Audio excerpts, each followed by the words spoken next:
दूसरा अध्याय। देवराज को शिवलोक की प्राप्ति, चंचुला का संसार से वैराग्य।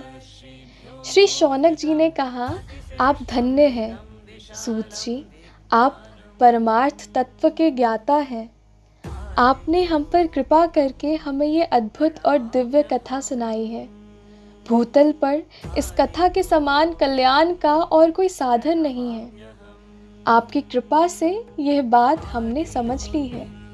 सूत जी, इस कथा के द्वारा कौन से पापी शुद्ध होते हैं, उन्हें कृपा पूर्वक बताकर इस जगत को कृतार्थ कीजिए।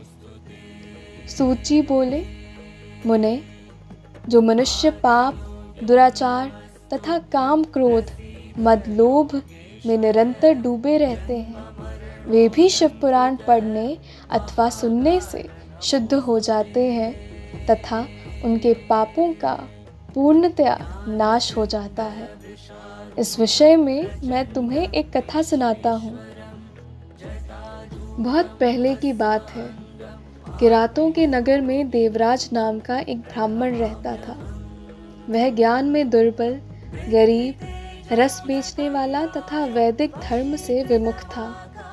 वह स्नान संध्या नहीं करता था तथा उसमें वैश्य वृत्ति बढ़ती जा रही थी। वह भक्तों को ठगता था। उसने अनेक मनुष्यों को मारकर उन सबका धन हड़प लिया था। उस पापी ने थोड़ा सा भी धन धर्म के काम में नहीं लगाया था। वह वेश्यागामी तथा आचार भ्रष्ट था। ज्वर में पड़ा देवराज भी ब्राह्मण के मुख से शिवकथा को निरंतर सुनता रहता था। एक मास बाद देवराज ज्वर से पीड़ित अवस्था में चल बसा।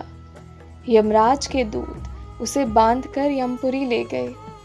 तभी वहां शिवलोक से भगवान शिव के पार्षदगण आ गए। वे कर्पूर के समान उज्जवल थे। उनके हाथ में त्रिशूल, संपूर्ण शरीर पर भस्म और गले में रुद्राक्ष की माला उनके शरीर की शोभा बढ़ा रही थी। उन्होंने यमराज के दूतों को मार पीट कर देवराज को यमदूतों के चंगुल से छुड़ा लिया और वे उसे अपने अद्भुत विमान में बिठाकर जब कैलाश पर्वत पर ले जाने लगे तो यमपुरी में कोलाहल मच गया, जिसे सुनकर यमराज अपने भवन से बाहर आए। साक्षात रुद्रों के समान प्रतीत होने वाले इन दूतों का यमराज ने विधि पूर्वक पूजन कर ज्ञान दृष्टि से सारा मामला जान लिया। उन्होंने भय के कारण भगवान शिव के दूतों से कोई बात नहीं पूछी। तत्पश्चात शिवदूत देवराज को लेकर कैलाश चले गए और वहां पहुंचकर उन्होंने ब्राह्मण को करुणावतार भगवान शिव के हाथों में सौंप दिया। शौनक जी ने कहा, महाभाग सूत जी, आप सर्वज्ञ हैं। आपके कृपा प्रसाद से मैं कृतार्थ हुआ। इस इतिहास को सुनकर मेरा मन आनंदित हो गया। अतः भगवान शिव में प्रेम बढ़ाने वाली दूसरी कथा भी कहिए।